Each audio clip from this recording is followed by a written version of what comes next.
Untuk pengenalan, bandar merupakan sebuah enjin pertumbuhan ekonomi negara di mana 75% kadar dalam dasar negara KDNK tertumpu di bandar. Sebahagian besar daripada pembangunan ekonomi tertumpu di bandar-bandar yang terletak dalam konurbasi nasional, konurbasi utara, konurbasi selatan dan konurbasi timur. Dasar Perbandaran Negara kedua pula mengandungi dua dokumen negeri Sabah, Semenanjung Malaysia dan Wilayah Persekutuan Labuan. Sebuah dasar yang menjadi pemacu perubahan kepada pertumbuhan ekonomi bandar-bandar di Malaysia menjelang tahun 2025.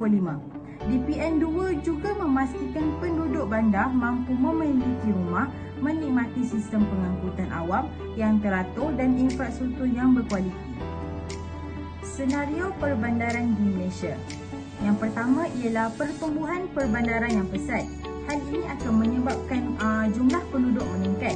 Wujud cabaran dalam perancangan dan pengurusan bandar yang sistematik, terancang dan cekap untuk dapatkan persekitaran bandar yang harmoni dan komuniti yang sejahtera. Yang kedua ialah kedudukan wilayah Persekutuan Labuan.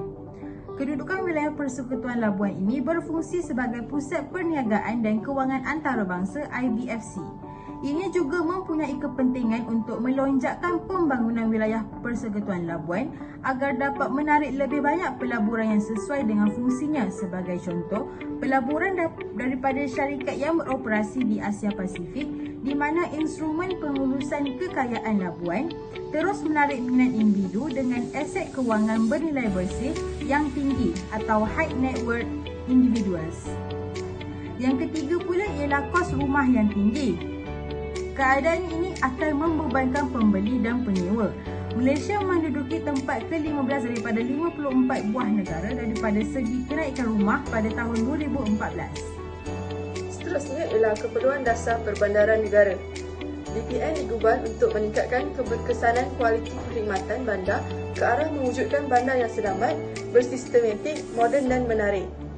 DPN merupakan dasar yang memandu dan menyelaras perancangan dan pembangunan perbandaran negara supaya lebih efisien dan sistematik, khususnya bagi mengurus peningkatan jumlah penduduk bandar dengan penekanan terhadap keseimbangan pembangunan sosial, ekonomi dan fizikal di bandar. Seterusnya ialah prinsip-prinsip DPN 2. Prinsip yang pertama ialah tadbir urus yang baik.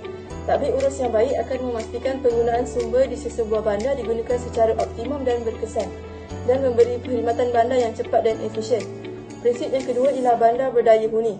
Bandar yang dilengkapi dengan kemudahan asas, infrastruktur, sistem pengangkutan yang baik, kejiranan yang selesa, keselamatan yang terjamin dan persekitaran yang bersih adalah sebuah bandar yang berdaya huni.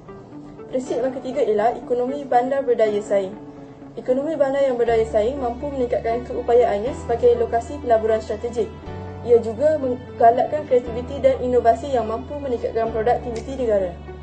Prinsip yang keempat ialah pembangunan bandar yang inklusif dan saksama. Semua penduduk tanpa mengira lokasi dan kedudukan sosioekonomi hendaklah berpeluang menikmati akses yang saksama. Ini akan melahirkan masyarakat yang lebih progresif dan inklusif seiring dengan semangat satu Malaysia.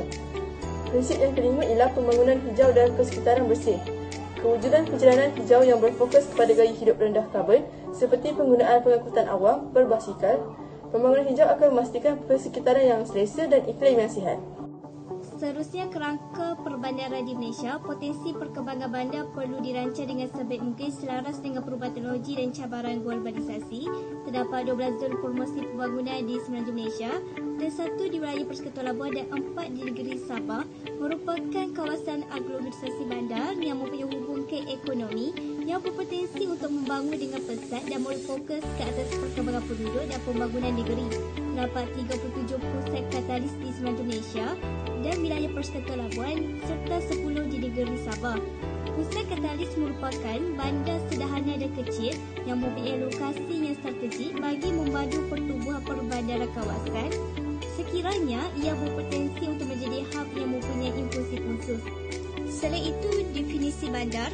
Apa itu bandar? Bandar merupakan kawasan yang diwartakan serta kawasan tepi bina yang bersepadan dengannya dan gabungan kedua-dua kawasan ini mempunyai penduduk 10,000 orang atau lebih, atau pusat pembangunan khusus yang walaupun penduduknya kurang daripada 10,000 orang dan sekurang-kurangnya 60% penduduknya berumur 15 tahun dan ke atas yang terlibat dalam aktiviti bukan pertanian.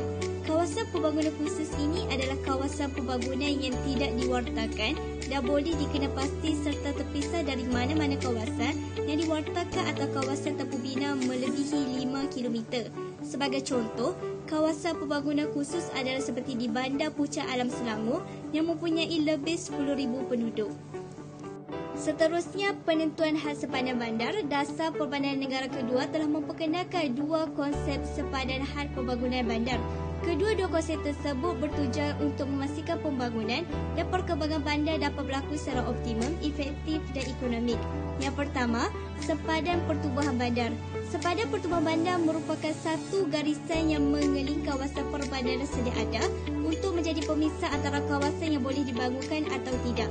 Yang kedua, sepadan pembangunan bandar. Sepadan pembangunan bandar merupakan satu garisan yang mengelilingi kawasan perbandaran sedia ada untuk menghadkan pembangunan perbandaran.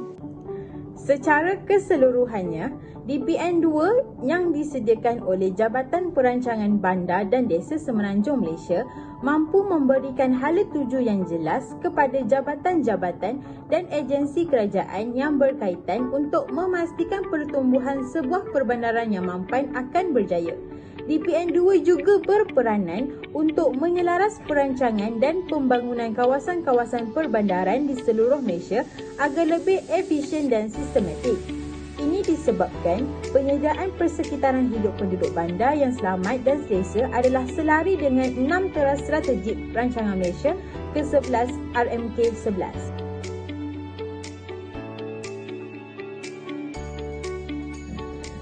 DPN 2 merupakan suatu keperluan penyediaan yang ditekankan di dalam RMK 8 dan RMK 9 di mana DPN perlu digubal untuk meningkatkan keberkesanan kualiti perkhidmatan bandar. DPN 2 juga telah melibatkan proses urbanisasi iaitu proses berlakunya proses perpindahan penduduk daripada daerah pendesaan ke kawasan bandar untuk tujuan tersendiri seperti mencari peluang ekonomi, pendidikan dan kehidupan yang lebih baik. Pembentukan dasar-dasar perbandaran adalah berasaskan falsafah bandar sejahtera, merangkumi perkara yang mampu memberi keberkesanan kepada rakyat dan negara. Prinsip pertama ialah tadbir urus bandar yang baik. Tadbir urus bandar yang baik adalah prasyarat kepada perwujudan bandar yang berdaya huni, selamat dan berdaya saing. Ini disebabkan kecekapan penyediaan perkhidmatan yang disediakan menyebabkan pertumbuhan ekonomi yang sihat di sesebuah bandar digunakan secara optimum dan berkesan. Contohnya, berasaskan prinsip agama seperti jujur dan ikhlas. PBT berfungsi sebagai agensi utama yang bertanggungjawab ke atas perancangan, pembangunan dan pengurusan bandar. Ini disebabkan PBT perlu memenuhi keperluan sistem penyampaiannya supaya selari dengan kehendak komuniti. Contohnya, melakukan penentuan sempadan dan penetapan nilai accountability dan integriti dalam perancangan. Memahami keperluan dan kebutuhan ekonomi. Ini disebabkan keselesaan penduduk adalah hak komuniti yang perlu dijaga untuk keamanan bersama. Dengan ini, perbandaran yang dibentuk akan lebih relevan dan berkesan. Contohnya, mengambil kira peraturan dan undang-undang serta standard keselamatan. Prinsip kedua, bandar yang berdaya huni. Hal ini dikatakan demikian kerana dasar perbandaran negara kedua dilihat dapat membantu pemodenan dan perubahan dalam masyarakat Melayu kerana melalui prinsip ini, jumlah penduduk di kawasan bandar yang semakin meningkat menyebabkan kerajaan perlu merancang agar setiap bandar berkeadaan selesa, aman dan lengkap dengan kemudahan komuniti seperti sekolah, klinik dan persekitaran yang selamat. Prinsip bandar yang berdaya huni dalam dasar ini yang berkaitan dengan pembangunan bandar yang memenuhi keperluan sosial, ekonomi dan alam sekitar yang mampan. Oleh itu, dasar ini menggalakkan pembangunan projek perumahan yang akan dapat mengurangkan pencemaran dan penggunaan teknologi bersih bagi memastikan alam sekitar terpelihara. Prinsip ini juga memastikan bahawa pembinaan infrastruktur seperti jalan raya, bangunan awam dan sistem pengangkutan awam yang teratur dan berkesan. Prinsip ini Ia juga mempromosikan pembangunan perumahan yang berbeza jenis dengan harga yang mampu bilik bagi memastikan semua lapisan masyarakat mampu memiliki kediaman masing-masing. Prinsip yang ketiga ialah ekonomi bandar yang berdaya saing. Bandar yang berdaya saing boleh menggalakkan kreativiti dan inovasi di kalangan firma dan institusi yang dapat meningkatkan produktiviti negara, di samping mewujudkan masyarakat yang berpengetahuan.